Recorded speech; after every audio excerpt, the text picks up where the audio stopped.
श्रीजनवल्लभ गिरिवरधारी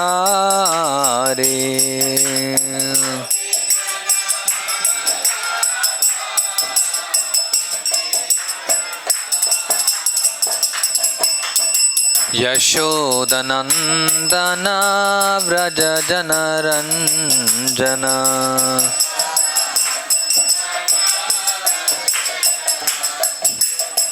यशोदनंदन व्रज जनरंजन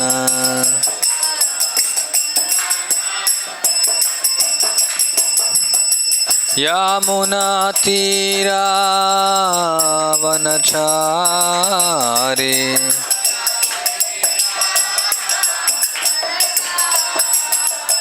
यमुना तीरावनचारी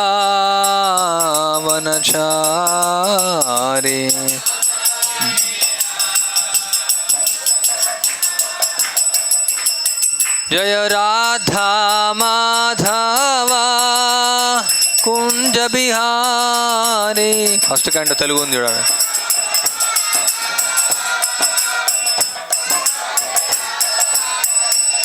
जय राधा माधवा कुंज बिहारी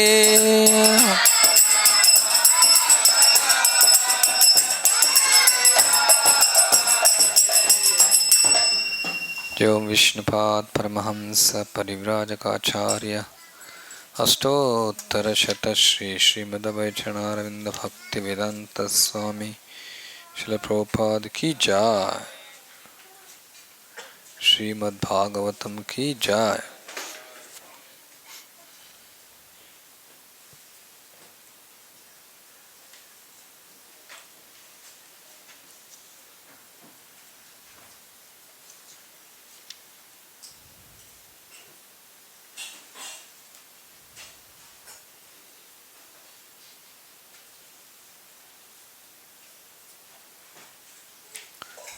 कामस्य नेन्द्रिय प्रीति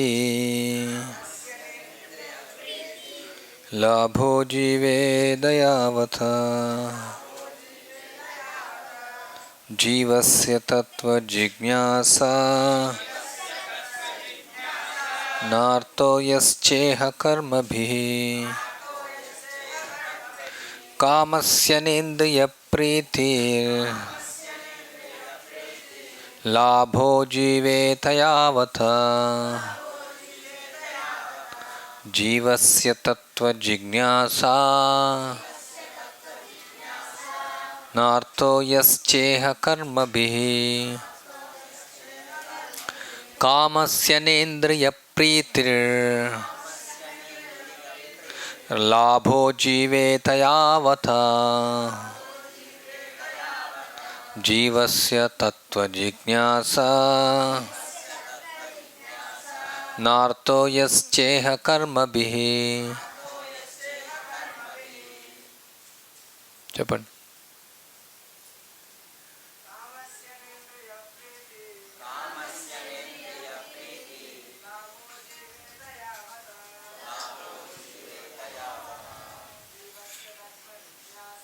जीवस्य तत्व जिज्ञासा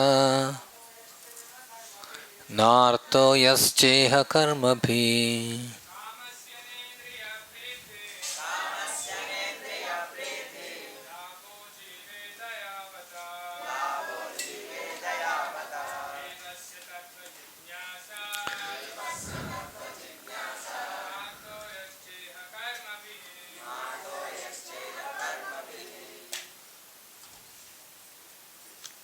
భావము భాష్యమిచ్చిన శ్రీ భక్తివేదాంత సంప్రభుపాద జీవితమునందలి కోరికలెన్నడను ఇంద్రియ భోగముల ఎడ కేంద్రీకృతమయ్యుండరాదు.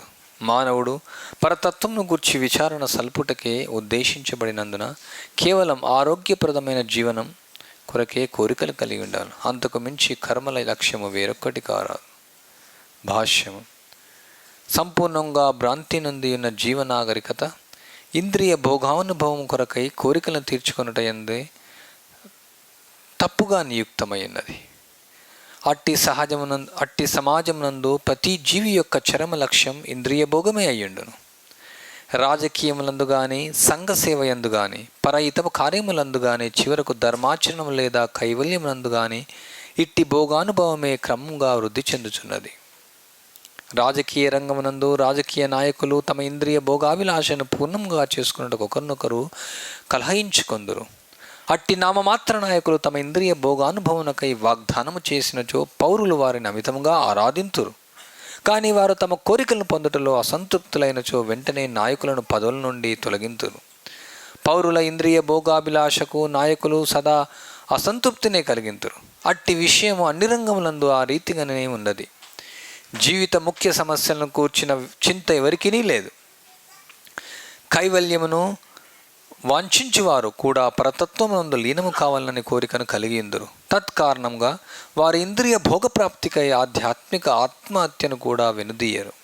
కానీ ఇంద్రియ భోగానుభవం కొరకే ఎవరునూ జీవించరాదని శ్రీమద్ భాగవతము తెలియజేయుచున్నది. జీవనము సాగించుటకు అవసరమైనంత ఇంద్రియ భోగంనే మనుషుడు గ్రహించవలెను. అంతేగాని ఇంద్రియ భోగానుభవనకై యత్నించరాదు. దేహము ఇంద్రియమయము. ఇంద్రియములు ఏదియో కొంత భోగమును వాంఛించుడే తీరును కనుక అట్టి భోగానుభవం నియమించుటకై కొన్ని విధినియములు ఏర్పాటు చేయబడను. అనగా ఇంద్రియములెన్నడను అనిమియత భోగమునకై ఉద్దేశించబడలేదు. ఉదాహరణకు వివాహము లేదా స్త్రీ పురుషుల కలయిక అన్నది సంతానోత్పత్తి కొరకై నిర్ణయించబడింది. అది ఎన్నడూ భోగానుభవం కాదు. జనులు స్వచ్ఛందంగా భోగానుభవం నిగ్రహింపలేని కారణం చేతనే కుటుంబ నియంత్రణకై గొప్ప ప్రచారం జరుగుతున్నది. కానీ పరతత్వము కొరకై విచారణ ప్రారంభించినంతనే కుటుంబ నియంత్రణ అప్రయత్నంగా సిద్ధించునని జనులు తెలియలేకున్నారు. గంభీరులైన పరతత్వాన్వేషకులు సదా తమ తత్వాన్వేషణ కార్యక్రమంలో మునిగి ఉండేటి కారణంన అనవసరమైన ఇంద్రియ భోగం లేడ ఎన్నడను ఆకర్షితులు కారు. కనుక ప్రతి ఒక్కరి జీవితం పరతత్వాన్వేషణమే జీవన పరమావధి కావలసినది. అటువంటి కార్యం నందు నియుక్తుడైన వాడు పలు విధములైన ఇంద్రియ భోగములందు రతుడు కాకపోవుటచే నిక్కముగా ఆనందభాగుడు కాగలడు. పరతత్వం అనగానేమో ఈ క్రింది విధముగా వివరించబడినది. వదంతి తత్విదస్తత్వం యజ్ఞానమద్వయం బ్రహ్మేతి పరమాత్మేతి భగవానేతి శబ్దతి. తర్వాత శ్లోకంలో పరతత్వం గురించి వివరించబడి ఓం అజ్ఞానతిమిరాంధస్య జ్ఞానాంజనశలాకయ చక్షుర్మిలితమేన తస్మై శ్రీ గురవే నమః. శ్రీచైతన్యమనోభీష్టం స్థాపితం येन భూతలే స్వయం రూపకథామయం దదాతి స్వపదాంతికం.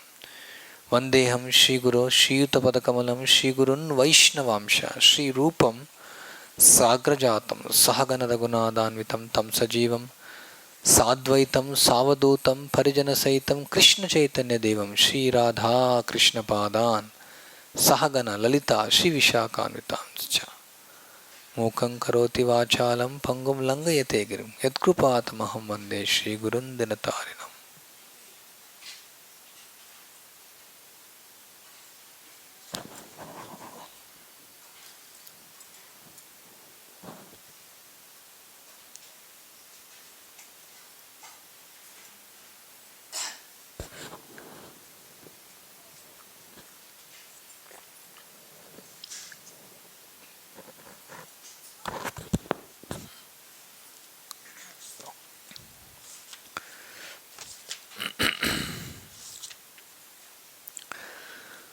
సో ఈరోజు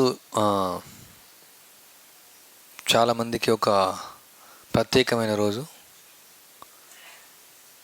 ఏమది? భారతీయ స్వతంత్ర దినోత్సవం.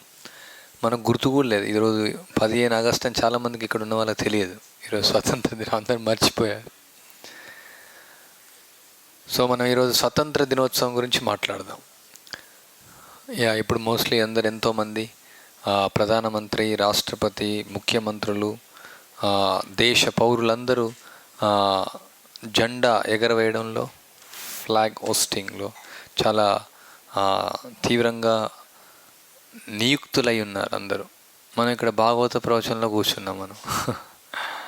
మనం జెండా ఎగరవేయడం లేదు. మనం కూడా ఒక జెండా ఎగరవేయాలా? ఎప్పుడైతే నిజమైనటువంటి స్వాతంత్రం మనకు వస్తుందో. సో స్వాతంత్రం అంటే ఏమి? శ్రీల ప్రభుపాదుల వారి యొక్క బోధన నుంచి మనం చర్చిస్తాం.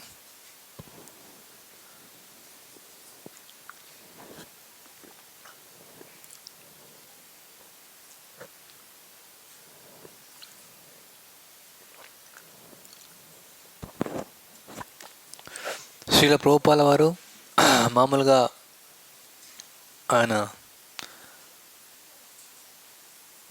ఆయన వైష్ణవ కుటుంబంలో జన్మించినవారు. గౌర్ మోహన్ డే ఆయన యొక్క తండ్రి పేరు. ఆయన ఇంటికి ఎంతోమంది సాధువులు వస్తూ ఉండేవాళ్ళు.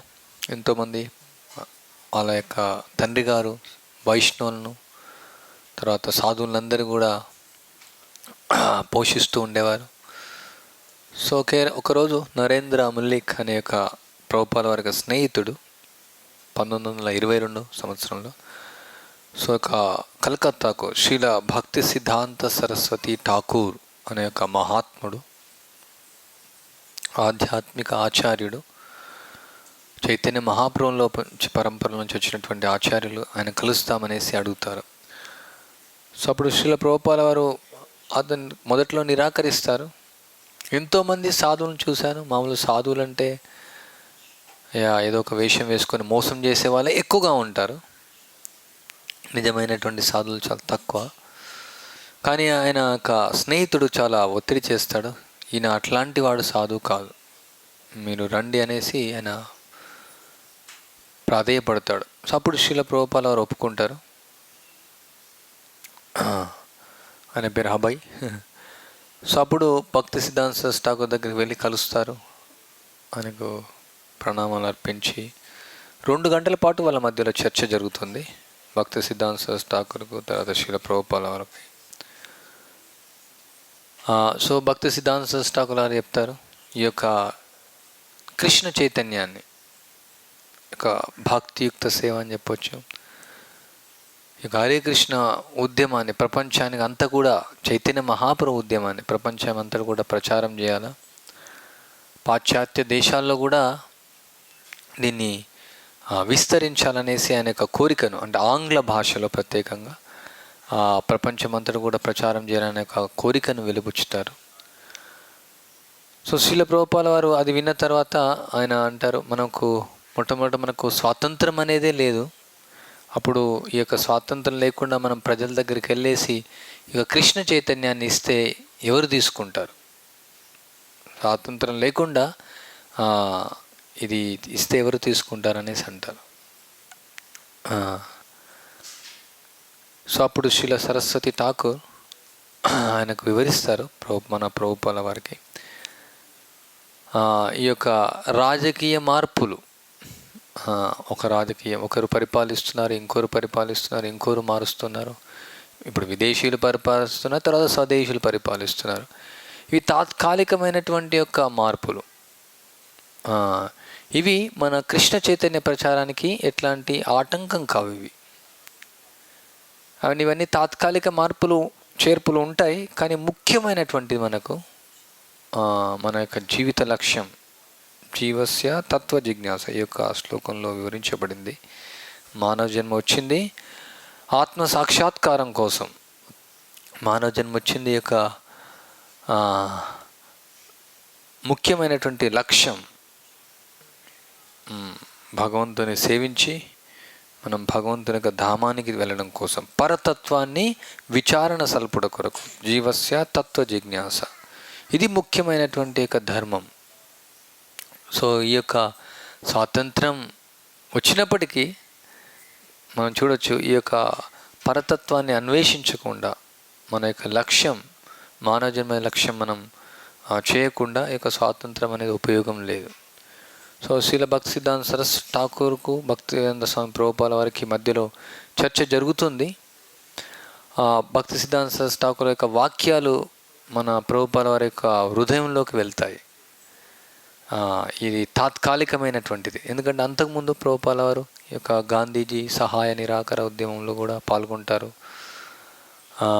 ఈ యొక్క స్వాతంత్ర సమరయోధులతో ఆయన కలిసి కొన్ని సంఘ సేవలో ఆయన పాల్గొంటారు. ఆయనకు దానికి సమయాన్ని వెచ్చించారు అప్పుడు. తర్వాత అది ఎంతో ముఖ్యమైనదనేసి ఆయన భావిస్తారు. తర్వాత ఆయన యొక్క గురువు గారి యొక్క ఆదేశం విన్న తర్వాత, ప్రభుపాల వారికి ముందే తెలుసు ఆయన మహాభాగవతుడు, కానీ ఇక్కడ మనం నేర్చుకోవడానికి ఒక లీల. సో మహాత్ములు ఆ విధంగా మనకు సమాధానం రావడం కోసం, మన మనస్సులో కానీ మన బుద్ధి కానీ చెప్తావా ఇక స్వాతంత్రం ముఖ్యమని అనుకుంటే అది తెలియడం కోసం ఇక్కడ ప్రభుపాల వారి భాషలోనే రాస్తున్నారు. ఇక్కడ సంఘ సేవ, రాజకీయ మార్పు చేర్పులు, ఇవన్నీ కూడా ఇంద్రియ భోగాభిలాషలే. ఇవన్నీ కూడా పరహిత కార్యములందు, రాజకీయములందు, చివరకు ధర్మాచరణ, కేవలం కైవల్యం నందు, ఇవన్నీ కూడా ఇంద్రియ భోగ కార్యక్రమాలు ఇక్కడ భాగవతం వివరించబడింది.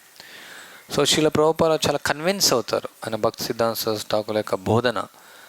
ముఖ్యంగా ఈ యొక్క స్వాతంత్రం ముఖ్యం కాదు, ఇక్కడ మన యొక్క ధర్మాన్ని ఆచరించడం, తిరిగి మానవ జన్మను సాఫల్యం చేసుకొని మనం ప్రపంచం అంతటా కూడా కృష్ణ చైతన్యాన్ని ప్రచారం చేయడం అత్యున్నతమైనటువంటి యొక్క సమాజ సేవ ఆయన నిశ్చయం తీసుకున్న తర్వాత 1935లో 11 సంవత్సరాల తర్వాత ఆయన ప్రపంచమంతా కూడా పర్యటించి 14 సార్లు పర్యటించి 108 మందిరాలను, రాధాకృష్ణుల మందిరాలను నిర్మించి ఈ యొక్క కృష్ణ చైతన్యాన్ని, భగవద్గీత, భాగవత ధర్మాన్ని ప్రపంచమంతటా ఆయన కొన్ని కోటానుకోట్ల ప్రజలకు అందించారు. సో ఎంతోమందికి స్వాతంత్రాన్ని ఆయన ఇచ్చారు. అసలు స్వాతంత్రం అంటే ఏమి? ఓకే, బ్రిటిష్ పరిపాలనలో ఉన్న మన స్వాతంత్రం లేదు, సరే బ్రిటిష్ పరిపాలన అయిపోయింది, ఇప్పుడు మనకందరికీ స్వాతంత్రం వచ్చిందా? సో నిజమైనటువంటి స్వాతంత్రం మనం మొట్టమొదట మన బద్ధ స్థితిలో ఉన్నాం, మనం పరతంత్రంలో ఉన్నాం. సో మనం ఎవరు మొట్టమొదటి తెలుసుకోవాలి. మొట్టమొదటి విషయం, మనం ఆత్మ, మనం శరీరం కాదు, మనం దేహం. సో మన యొక్క దేహంలో బంధించబడి ఉన్నాం. ఆల్రెడీ బంధించబడి అంటే మనకు స్వాతంత్రం లేదు, ఈ దేహం నుంచి మనకు స్వాతంత్రం లేదు. ఆత్మకు పూర్తి స్వాతంత్రం ఉంది, అంటే కనీస స్వాతంత్రం. భగవంతుడితో పాటు పోల్చి చూస్తే కనీస స్వాతంత్రం. కానీ ఈ యొక్క దేహంలో బంధించబడినటువంటి అవసరం ఆత్మకు లేదు. ఇప్పుడు మనం దేహంలో ఉన్నాం, సో మనకు చెయ్యికి నొప్పి కలుగుతుంది. అసలు ఈ చెయ్యి అనేది ఏంది? ఒక జడ పదార్థం, రక్తం, మాంసం, కప, వాత, పిత్తం, పంచభూతాలతో తయారు చేసినటువంటిది. ఈ చెయ్యికి నొప్పి వస్తే మనకు నొప్పి వస్తుంది. అంటే మనం ఈ యొక్క దేహంతో బంధించబడి ఉన్నాం. దేహంతో మనకు స్వతంత్రం లేకుండా అయిపోయింది. మన యొక్క దేహం వల్ల నొప్పి వల్ల మనకు నొప్పి వస్తుంది. దేహంకు సంబంధించిన వాళ్ళు బాధపడితే మనకు బాధ కలుగుతుంది. దేహానికి మనం ముడిపడి ఉన్నాం, అంటే దేహంతో మనం కట్టబడి ఉన్నాం, ముడివేయబడి ఉన్నాం. అంటే ఎవరన్నా మనం బంధిస్తారు, ఓకే, ఎవరైనా దొంగతనం చేస్తారు, తాడేసి బంధిస్తారు. సో ఆ తాళ్ళలో బందీ అయి ఉన్నారు, వాళ్ళు వెళ్ళడానికి లేదు, జైల్లో బందీ అయి ఉన్నారు. సో మనం కూడా ఈ దేహంలో బందీ అయి ఉన్నాం. సో మనం ఈ దేహం నుంచి మనకు స్వతంత్రం కావాలి. ఎందుకంటే ఈ దేహం మనం కాదు, ఇది తాత్కాలికంగా మనకు వచ్చినటువంటి ఒక రోగం. మన రోగంతో బందీ అయ్యాను. ఉదాహరణకు దగ్గుతాను, నేను దగ్గొద్దనుకుంటే కూడా దగ్గుతాను, అంటే ఇక దగ్గుతో మనం బందీ అయి ఉన్నాం. అంటే దగ్గు అనేది కండిషన్. ఇక గొంతు నొప్పి వల్ల మనకు దగ్గు వస్తూ ఉంది, దానికోసం మనం మెడిసిన్ వాడాలి. సో అంటే ఇక మనకు దగ్గాలని లేదు, మనం దగ్గుతూ ఉన్నాం, అంటే ఇక రోగంతో ఉన్నాం. అంటే దగ్గుతో మనం స్వతంత్రం పొందాలంటే ఔషధం తీసుకోవాలి. అదేవిధంగా ఈ యొక్క శరీరం ద్వారా, ఈ యొక్క దేహం ద్వారా కలిగేటువంటి యొక్క ఈ బంధనాల నుంచి స్వతంత్రం పొందాలంటే మనం ఔషధాన్ని తీసుకోవాలి. సో ఇక దేహం వల్ల అన్నీ వచ్చినాయి, త్రిగుణాలతో బంధించబడిపోయాం మనం. సత్వగుణం, రజోగుణం, తమోగుణం. కొన్నిసార్లు కోపం వస్తుంది, కొన్నిసార్లు నిద్ర వస్తుంది, కొన్నిసార్లు భోగించాలనిపిస్తుంది. సో ఇవంతా కూడా కండిషన్ అన్నమాట. కానీ ఆత్మకు నిద్ర లేదు, ఆత్మకు ఆకలి లేదు, ఆత్మకు భోగం అనే అభిలాష లేదు. కానీ వీటితో బంధించబడిపోయాం మనం. తర్వాత త్రివిధ క్లేశాలతో బంధించబడిపోయాం మనం. మన శరీరం ద్వారా బాధలు వస్తున్నాయి, ఇతరుల ద్వారా బాధలు వస్తున్నాయి, ప్రకృతి ద్వారా బాధలు వస్తున్నాయి.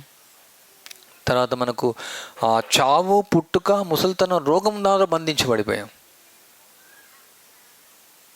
అవి దాడి చేసి మనం చనిపోవాల్సిందే.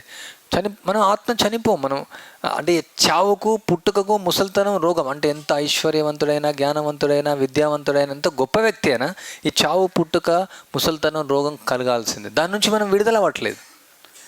బ్రిటిష్ పరిపాలన నుంచి విడుదల అవ్వడం ఒకటి, కానీ ఇవన్నీ ఎన్నో ఉన్నాయి. మన యొక్క ఆత్మకు సహజంగా మన యొక్క పవిత్రమైనటువంటి ఆత్మ ఏదైతే కలుషితం కానటువంటి ఆత్మ ఉందో, ఆ ఆత్మ పూర్తిగా భగవంతుని యొక్క సేవలో నియుక్తమై ఈ యొక్క జన్మ, మృత్యు, జరా, వ్యాధి, త్రివిధ క్లేశాలు, త్రివిధ తాపాలు, ఇక దేహంతో ఉన్నటువంటి సమస్యలన్నింటికీ అతీతమైనటువంటిది.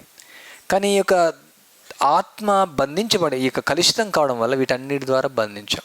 సో నిజమైనటువంటి యొక్క స్వాతంత్రం ఎప్పుడు మనకు వస్తుందంటే ఈ యొక్క బద్ధ స్థితి ఏదైతుందో, అంటే మన యొక్క ఫారెన్ కండిషన్, మన సహజ స్వభావం కాకుండా, ఆత్మ యొక్క స్వభావం కాకుండా ఏదైతే మనం ఈ యొక్క కండిషన్లో బద్ధ స్థితిలో ఉన్న వాటి నుంచి మనం విడుదల పడాలి.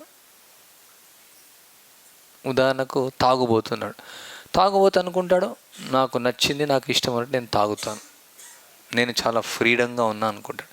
కానీ వాడు బందీ అయి ఉంటాడు, ఎందుకంటే వాడు తాగాలనే కోరిక అన్నమాట.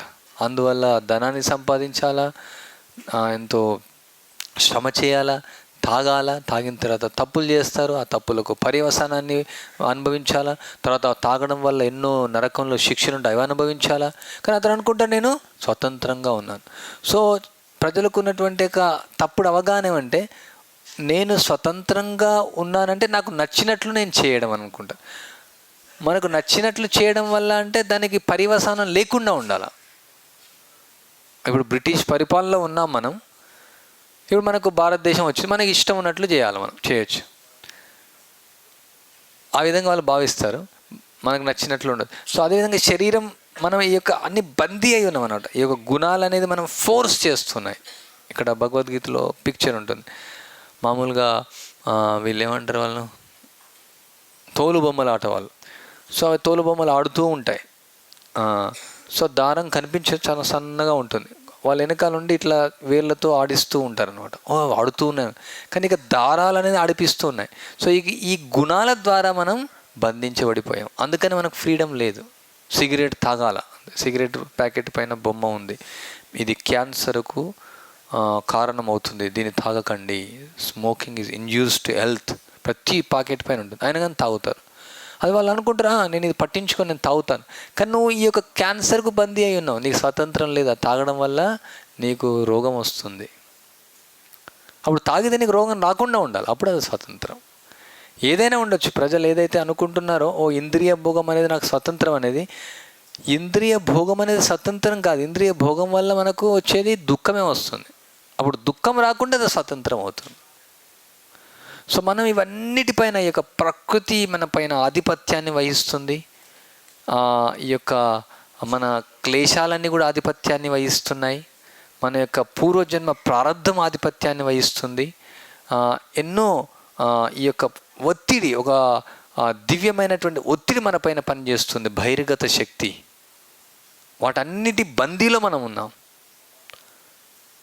మనం ఫోర్స్ అన్నమాట. ఇప్పుడు వైరస్ వచ్చింది, ఫోర్స్గా మనం మాస్క్ కట్టుకోవాల్సిందే, లేకుంటే వైరస్ వస్తుంది. అంటే అది స్వతంత్రం లేదు. అంటే మనం గాలి పీల్చుకోవడానికి కూడా స్వతంత్రం లేదు ఉదాహరణకు. అంటే ఆ రోగం అనేది మనం కంట్రోల్ చేస్తుంది. సో ప్రతి క్షణం మనం అసంతృతంతో ఉన్నాం. మనం స్వతంత్రం లేకుండా మనం ఉన్నాం. మన స్వతంత్రం లేదు మనకు. ఆత్మ, ఒకవేళ మనం ఆత్మస్వరూపం అయితే మనకు ఇవన్నిటితో బందీ కావాల్సిన అవసరం లేదు. ఒకటే, మనం కృష్ణుని యొక్క సేవ మనం చేయాలా, మనకి ఈ త్రివిధ తాపాలతో, ఈ యొక్క భౌతికమైనటువంటి ప్రకృతి యొక్క ఆధిపత్యం నుంచి మనం పూర్తిగా విడుదల పొందుతాం. సో అందుకనే శ్రీల సరస్వతి ఠాకూర్ మన ప్రభుపాల వారికి ఆదేశించారు, ఈ యొక్క బద్ధ జీవులను ఈ యొక్క బానిసత్వం నుంచి, ఈ యొక్క ఇంద్రియాలు మనను బానిసలు చేసేస్తున్నాయి. చూడాలనిపిస్తుంది, తాగాలనిపిస్తుంది, తినాలనిపిస్తుంది, పడుకోవాలనిపిస్తుంది. ఈ ఇంద్రియాలు మనం ఫోర్స్ చేస్తున్నాయి. మనస్సు మనను ఒత్తిడి చేస్తుంది, బుద్ధి మనను ఒత్తిడి చేస్తుంది. వీటి నుంచి మనం విడుదల పొందాలి. వీటి నుంచి మనం విడుదల పొందితే అప్పుడు మనకు స్వాతంత్రం వస్తుంది. అప్పుడు మనం ఆనందమయోభ్యాసాత్, ఆనందంగా మనం ఉల్లాసంగా, ఆనందవంతంగా, సుఖమయంగా మనం జీవితాన్ని గడపవచ్చు.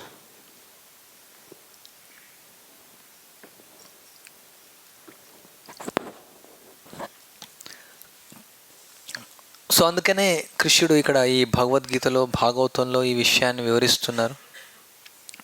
ఇక జీవికి ఎలా స్వాతంత్రం లభిస్తుంది, ఫ్రీడమ్. ఇవన్నీ బుక్కులన్నీ కూడా ఫ్రీడమ్ కోసమే రాస్తున్నాయి, భగవద్గీత, భాగవతం, పురాణాలు, వేదాలు. కానీ ప్రజలు అనుకుంటారు ఇవి నేను చదివితే నేను బందీ అయిపోతాను, నియమ నిబంధనలు పాటించాలా, భగవద్గీత పాటించాలా, భాగవతాన్ని పాటించాలా, మీరేంటి మాంసం తినరు, మద్యం తాగరు, జూదం తాగరు, వ్యభిచారం చేయరు, సో ఇవన్నీ కట్టుబాట్లు, ఇవన్నీ నియమాలు, ఇవన్నీ నాకు వద్దు, నేను ఫ్రీగా ఉంటాను. కానీ అది ఫ్రీడమ్ కాదు, అది బానిసలాగా జీవిస్తున్నాను. ఇవన్నీ కూడా మన యొక్క సహజ స్వరూపం కాదు. మాంసం తినడం, మద్యం, జూదం, వ్యభిచారం, ఇవన్నీ ఏవైతే ఈ ఇంద్రియ భోగం అని నువ్వు భావిస్తున్నావో, నువ్వు ఇంద్రియ భోగం అనేది నిన్ను ఆధిపత్యాన్ని వహిస్తుంది. ఈ ఇవన్నీ రాజకీయ సేవ ఉండొచ్చు, సంఘ సేవ ఉండొచ్చు, పరహిత కార్యం ఉండొచ్చు, ఇవన్నీ మన ఆధిపత్యాన్ని వహిస్తున్నాయి. ఇవన్నీ ద్వారా మనం బందీ అయిపోతాం. వేరే వేరే రకాల బందీలు, సత్వగుణం, రజోగుణం, తమోగుణం, ఇనుప సంఖ్యలు, బంగారు సంఖ్యలు, వెండి సంఖ్యలు, మనం దానికి బందీ అయిపోయాం అన్నమాట. సో మొట్టమొదట మనం ఈ యొక్క కండిషనల్ స్టేట్ నుంచి, మనం ఈ యొక్క బద్ధ స్థితి నుంచి విడుదల పొందాలి. దాని నుంచి మనం స్వతంత్రాన్ని పొందాలి. ఎన్నో రకాల ఫ్రీడమ్ రైట్స్, హ్యూమన్ రైట్స్, స్త్రీలకు స్వాతంత్రపు హక్కులు, పురుషులకు స్వాతంత్రపు హక్కులు, పురుషుల స్వాతంత్రం లేదనుకోండి, మానవతా స్వాతంత్ర హక్కులు, పందులకు స్వాతంత్రపు హక్కులు, గాడిదకు స్వాతంత్రపు హక్కులు, ఎస్సీ హక్కులు, ఎస్టీ హక్కులు, ఏమున్నాయి హక్కుల గురించి చాలా హక్కులు ఉన్నాయి. కొన్ని హక్కుల చట్టాలు ఎన్నో ఉన్నాయి. మనకు హక్కు ఎప్పుడు వస్తుందంటే మనం ఇవన్నిటి నుంచి విడుదల పడితే మన ఆత్మకు హక్కు ఉంది ఫ్రీగా ఉండడం కోసం. మన ఆత్మ ఈ యొక్క ఏ హక్కు ఎవరు విధించాల్సిన అవసరం లేదు, ఏ చట్టం చేయాల్సిన అవసరం లేదు. మన ఆత్మ ఉన్నామంటే ఆత్మ సచ్చిదానందం, సచ్చిత్ ఆనందం, ఎప్పుడు కూడా ఆనందంగా ఉండొచ్చు, ఎప్పుడు కూడా జ్ఞానంగా ఉంటుంది, ఎప్పుడు సత్, ఈ యొక్క అసత్ అనేది ఉండదు. ఈ అసత్తు వల్లనే మనం ఇక్కడ హక్కులన్నీ లేవన్నమాట. మనకు హక్కు రాయాల్సిన అవసరం లేదు, మనం ఏదైనా చేసుకోవచ్చు ఆత్మగా ఉంటే. పూర్తి స్వాతంత్రం మనకు ఉంది, భగవంతుని సేవ చేస్తూ ఆనందించవచ్చు. అప్పుడు దానికి మనకు ఎట్లాంటి పర్యవసానం అనుభవించాల్సినటువంటి అవసరం లేదు. సో ఇప్పుడు మనం ఈ యొక్క దినోత్సవాన్ని జరుపుకుంటున్నాం. భారతీయ స్వాతంత్ర దినోత్సవం అనేసి, ఒక బ్రిటిష్ పరిపాలన నుంచి విడుదల పొందామనేసి. కానీ ఇంకొక విధంగా ఆలోచిస్తే, ఇంకొక కోణంలో పేరుకు మాత్రమే అది ఉందన్నమాట, పేరుకు మాత్రమే. కానీ భారతదేశంలో ఈ యొక్క బ్రిటిష్ పరిపాలన ముందు ప్రజలందరూ కూడా వాళ్ళ యొక్క జీవన విధానం వేరే విధంగా ఉండేది. ఇప్పుడంతా కూడా వాళ్ళ బ్రిటిష్ వాళ్ళు వచ్చి ఇక్కడ అంతా ఆంగ్లేయుల వల్ల, వేరే పాశ్చాత్య దేశాల వల్ల వాళ్ళు నేర్పినటువంటి యొక్క ఆచారాలు ఉండొచ్చు, కట్టుబాట్లు ఉండొచ్చు, నామమాత్ర కట్టుబాట్లు, అవి కట్టుబాట్లే అన్నారు వాటిని, అవన్నిటికి కూడా బందీ అయిపోయాం. చాలా ఉదాహరణలు ఉన్నాయి, కొన్ని ఉదాహరణలు మనం చర్చించవచ్చు. సో ఇప్పుడు మనం అప్పుడు గాంధీజీ ఉన్నప్పుడు ఆయన చెప్పేవాడు, అందుకే సహాయ నిరాకరణ ఉద్యమం, ఆయన ఎక్కడ అది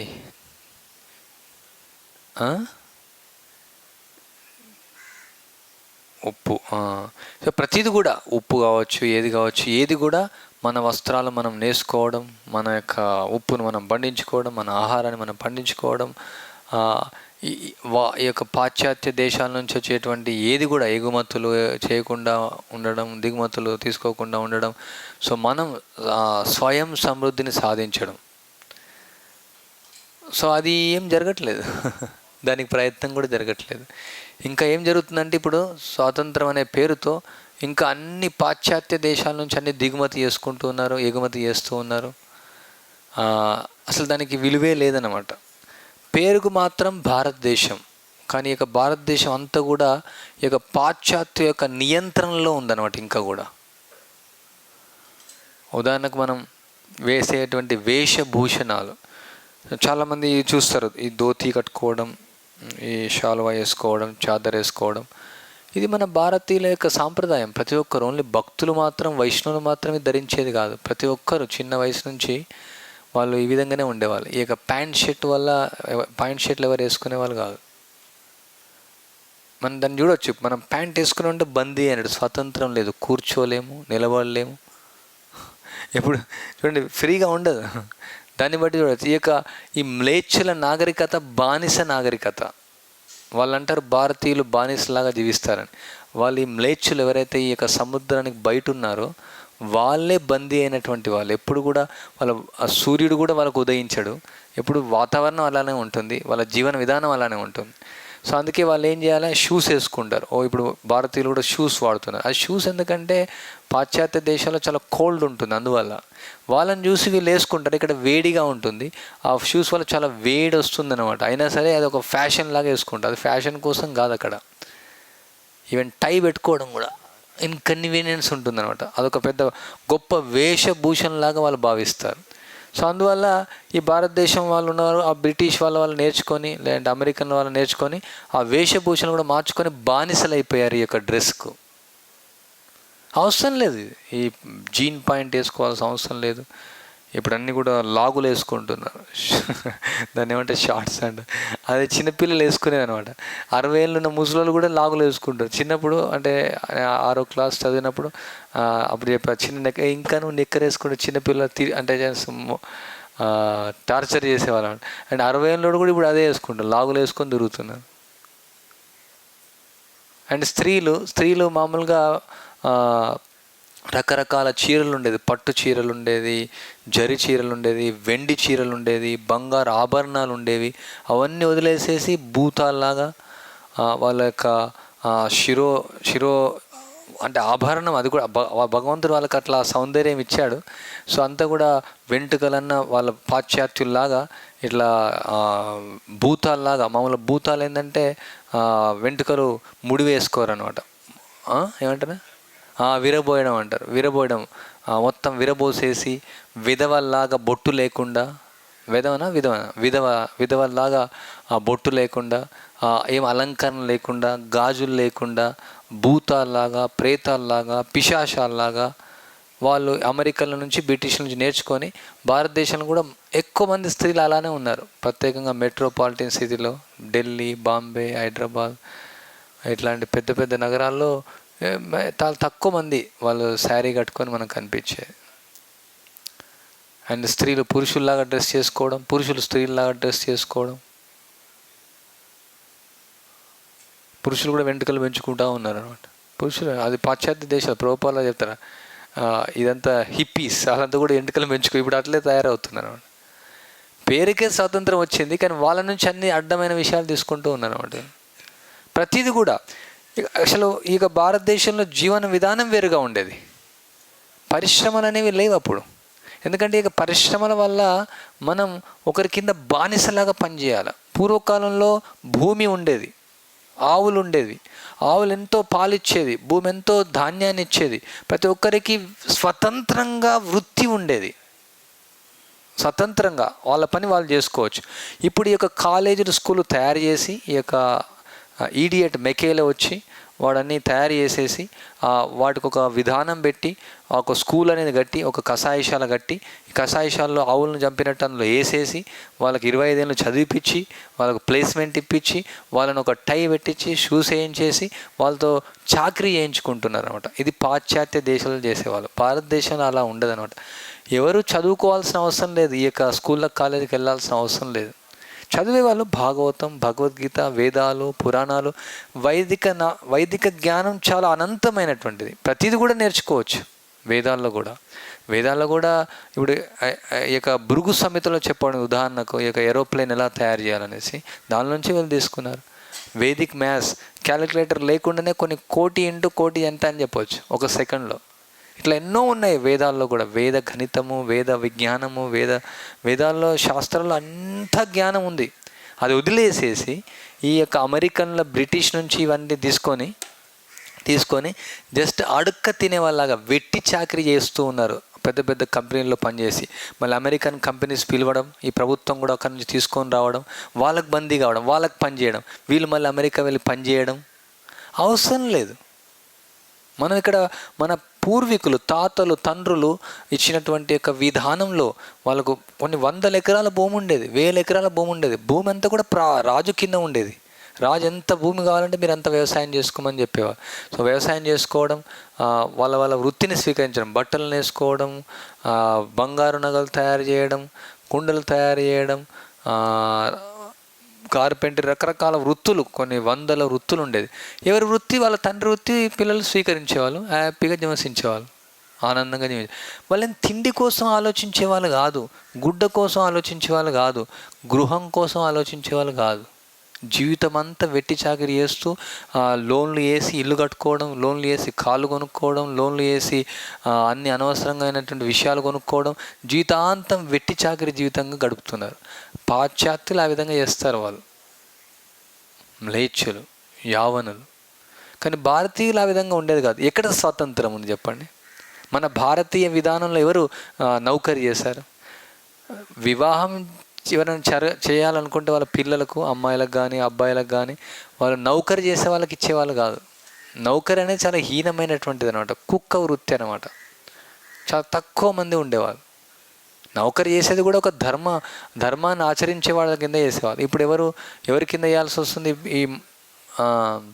ఈ ఎంఎన్సీలు నడిపే వాళ్ళంతా ఎవరు? వాళ్ళంతా మ్లేచ్చులు, అవినీతి పరులు వాళ్ళంతా. సో వాళ్ళ కింద నేను ఈ పెద్ద కంపెనీలో పనిచేస్తున్నాను, ఈ కంపెనీలో పనిచేస్తున్నాను, ఆ కంపెనీ పెద్ద కార్డు పెట్టుకోవడం,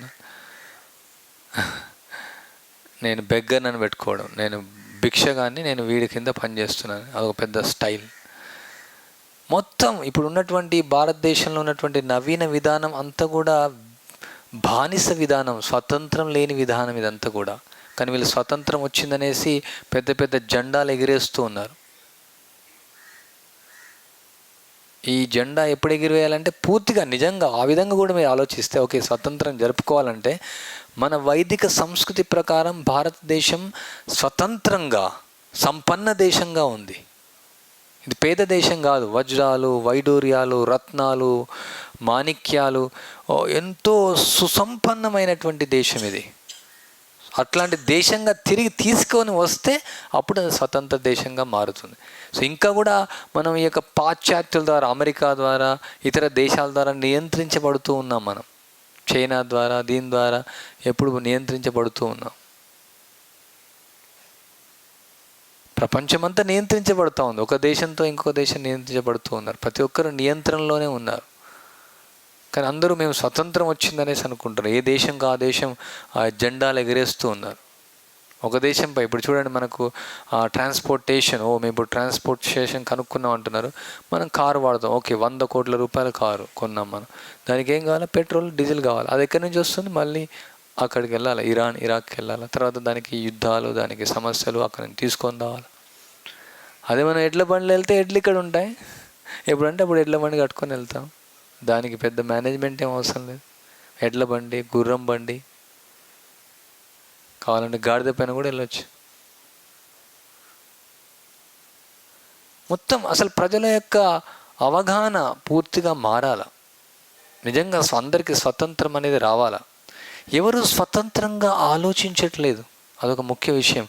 ఎవరు ఇండిపెండెంట్ థాట్ఫుల్, మన శ్రీల ప్రభుపాల చెప్తారు ఆయన శిష్యులకు, ఇండిపెండెంట్ థాట్ఫుల్, స్వతంత్రంగా ఆలోచించాలన్నమాట. ఎవరు స్వతంత్రంగా ఆలోచించరు. గొర్రెలలాగా తయారవుతున్నారు భారతీయులు. గొర్రెలు వెళ్తాయి కదా, చూసారా గొర్రెలు? ఇక్కడ గొర్రెల మంద మీ అందరికీ తెలుసు. మీరు నగరాల్లో ఉంటారు కాబట్టి మీకు తెలియదు, మేము రోజు చూస్తుంటాం ఇక్కడ. ఆ గొర్రెలు వెళ్తూ ఉంటే గొర్రెల కాపర్లు ఏంటంటే 2000, 3000 గొర్రెలను కూడా మేపిస్తాడు. ఎన్ని గొర్రెలు ఉన్నా పెద్ద మంది ఉంటుంది, ఒక్క పర్సన్ ఎంత పర్సన్. ఎట్లా అంటే చాలా ఈజీ. ఒక గొర్రె వెళ్ళిందంటే దాని గొర్రె పని వెళ్తుంది అన్నమాట. అది బాయిలో పడితే అన్నీ పడతాయి, అది ఆగితే అన్నీ అవుతాయి. చాలా సింపుల్. ఒక్క గొర్రెని కంట్రోల్ చేస్తే అన్ని కంట్రోల్ అవుతాయి. సో ఈ విధంగా ఈ రాజకీయ నాయకులు, ఈ యొక్క నామమాత్ర శాస్త్రజ్ఞులు, ఈ నామమాత్ర ఆర్థికవాదులు, ఈ నామమాత్ర మోసపరులు, నిజమైన మోసపరులు, వీళ్ళు ఏం చేస్తున్నారంటే కొందరిని నియంత్రించి ఇది ప్రజాస్వామ్య పేరుతో, ఇది ప్రజాస్వామ్యం కానే కాదు, ఈ పెట్టుబడిదారి వ్యవస్థను తీసుకొని వచ్చి ఇక నిరంకుశత్వం అంటారు దీన్ని. నిరంకుశత్వం, హిట్లర్ లాగానే పరిపాలిస్తున్నారు భారతదేశాన్ని. ఇంకా నిరంకుశత్వాన్ని చేసి ఇప్పుడు చూడండి, సీడ్ ఉదాహరణకు జెనెటికల్ మాడిఫైడ్ సీడ్ GMO అనేది తీసుకురావాలని చూశారు.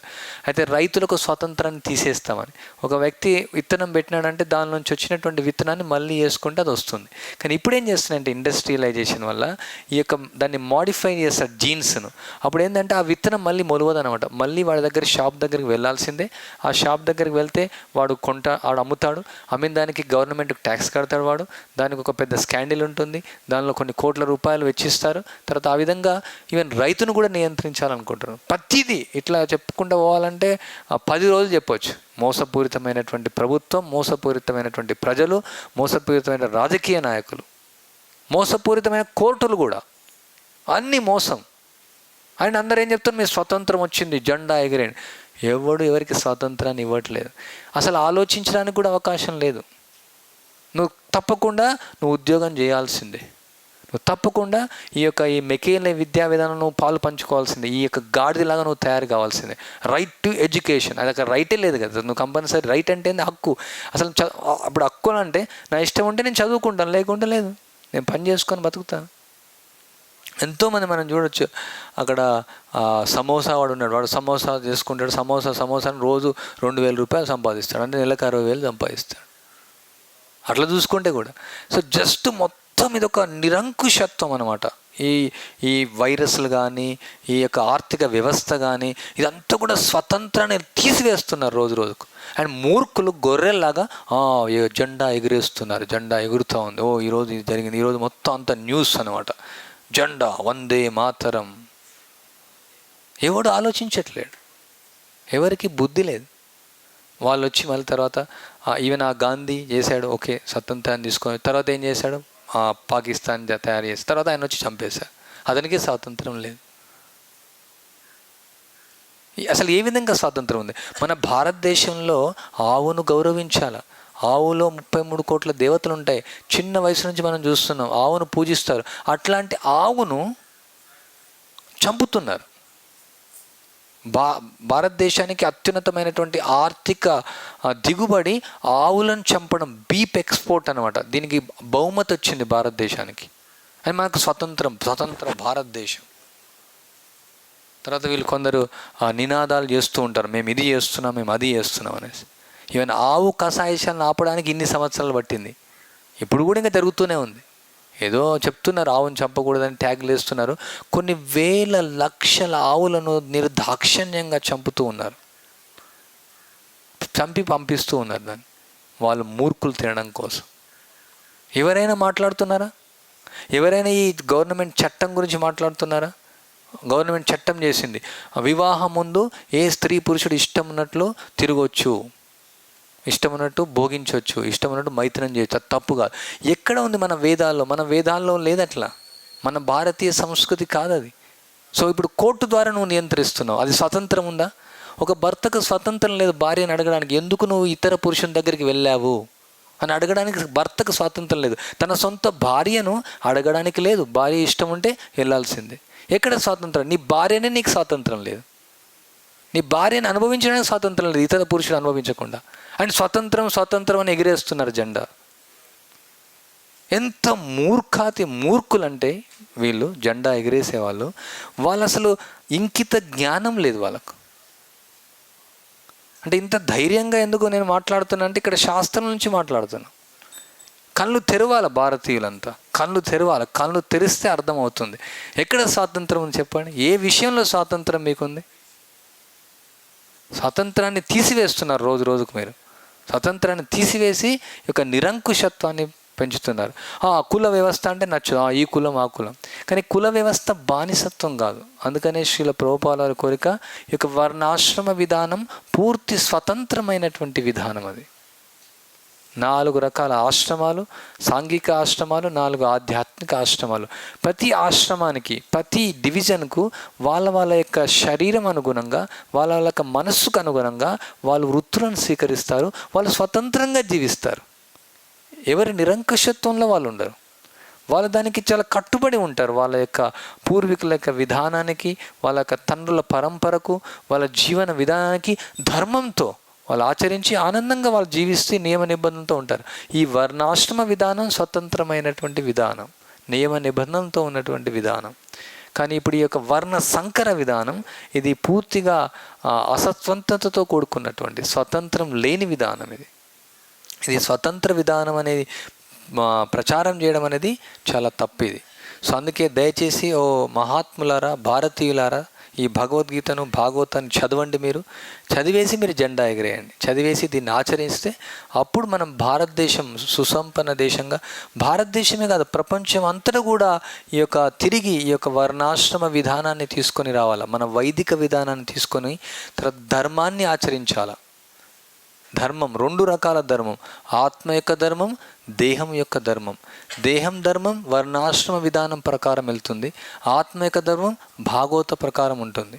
మన ఆత్మకు ఎప్పుడు విడుదలవుతుందంటే మనం ఇక భాగవతంలో ఇచ్చినటువంటి యొక్క ధర్మం, శ్రవణం, కీర్తనం, స్మరణం, అర్చనం, వందనం, దాస్యం, సఖ్యం, ఆత్మ నివేదనం, ఈ విధంగా నవవిధ భక్తిని ఆచరించడం ద్వారా మన ఆత్మ స్వతంత్రం అవుతుంది ఈ యొక్క భౌతికమైనటువంటి అస్తిత్వం నుంచి. అప్పుడు మనకు ఆత్మధర్మం అవుతుంది. శ్రేయాన్ స్వధర్మో విఘ్న పరధర్మో భయావహ. సో అందుకనే మన ధర్మాన్ని మనం ఆచరించాలి. ఈ యొక్క పాశ్చాత్యుల నుంచి వచ్చినటువంటి యొక్క ఆ నామమాత్ర ధర్మాన్ని మనం తీసుకోకుండా మన ఆత్మధర్మాన్ని, మన యొక్క పరంపర పూర్వీకులు ఋషులు ఇచ్చినటువంటి యొక్క వేదాలను, భాగవతాన్ని, మన ధర్మాన్ని తీసుకొని మన ఆత్మధర్మాన్ని ఆచరిస్తూ మన యొక్క శారీరక ధర్మాన్ని ఆచరిస్తే అప్పుడు ఈ ప్రపంచానికే స్వతంత్రం లభిస్తుంది. ఈ ప్రపంచం అంతా కూడా ఈ భౌతిక అస్తిత్వం నుంచి విడుదలపడి వైకుంఠానికి వెళ్తుంది. రాముడు పరిపాలించేటప్పుడు ఆయన ప్రజలందరూ కూడా అయోధ్యకు తీసుకుని వెళ్ళారు. సో ఎవరైతే ప్రభుత్వం ఉందో అందరికి కూడా ఇదొక ఆదేశం, మీరందరూ కూడా ఏం చేయాలి, భాగవతం భగవద్గీత చదివి, ప్రభుపాల వారు ఇచ్చినటువంటి ఆదేశం, భగవద్గీత భాగవతం చదివి మీ యొక్క ఆత్మధర్మాన్ని ఆచరిస్తూ మీ యొక్క రాజధర్మాన్ని, రాజర్షి, సో రాజు అంటే ఋషిలాగా అనమాట, ఈ యొక్క వేదాలను తెలుసుకొని మీరు అప్పుడు ఇతరులందరికీ కూడా సరి అయిన మార్గదర్శకత్వం ఇవ్వాలి. అప్పుడు మీరు జెండా ఎగరగేస్తే ఏమైనా ఉపయోగం ఉంటుంది. ఇది కేకుండా నామమాత్రంగా ఒక జెండా కట్టి ఎగిరేయడం అంతే, దానికి ఎట్లాంటి విలువ లేదు. రోజు రోజుకు మీరందరూ కూడా ఎక్కువ ఈ యొక్క ఇతర దేశాలను అనుసరిస్తున్నారు. మన యొక్క సొంత కళాచారాన్ని, మన సొంత సంస్కృతిని వదిలివేసి మనం ఇంకా కట్టుబడిపోతూ ఉన్నాం. సో దయచేసి మీరు ఇది తప్పుగా అర్థం చేసుకోకండి. ఇది ఎవరిని దూషించట్లేదు, ఎందుకంటే ఇది శాస్త్రంలో ఈ విధంగా చెప్పబడి ఉంది, నిజమైన స్వతంత్రం అంటే ఏమనేసి. ఈ యొక్క స్వతంత్రాన్ని మనం తెలుసుకోవాలి, నిజమైన స్వతంత్రం ఏమని. మనం ఈ యొక్క స్వతంత్ర దినోత్సవాన్ని అందరూ ప్రపంచం అంతా జరుపుకోవచ్చు. నీ దేశం, నా దేశం, నీ రాష్ట్రం, నా రాష్ట్రం, ఇది కూడా ఒక ఉపాధి, ఇది కూడా ఒక ఉపాధి. ఇంతకుముందు చక్రవర్తులు ఉండేవాళ్ళు, వాళ్ళు 7 ఖండాలు కలిసి పరిపాలించేవాళ్ళు. భారత ఖండం అంటే అన్నీ వస్తుంది, మొత్తం 7 సప్త సముద్రాలు వస్తాయి, అందరూ ఒకరే పరిపాలించేవాళ్ళు. సో ఇవన్నీ కూడా తాత్కాలికమైనటువంటి ఉపాధులు, జాతీయత అనేది, తర్వాత మన యొక్క ఈ యొక్క దేహానికి సంబంధించినటువంటి యొక్క ఉపాధులు, ఇవన్నీ ఈ ఉపాధుల నుంచి కూడా మనం బయటికి రావాలి. ప్రపంచమంతా తిరిగి కృష్ణ చైతన్య దేశంగా మార్చాలి. అప్పుడు ఇది మనకు స్వతంత్రం అనేది వస్తుంది. హరే కృష్ణ హరే కృష్ణ కృష్ణ కృష్ణ హరే హరే, హరే రామ రామ రామ హరే హరే. ఏమైనా ప్రశ్నలు?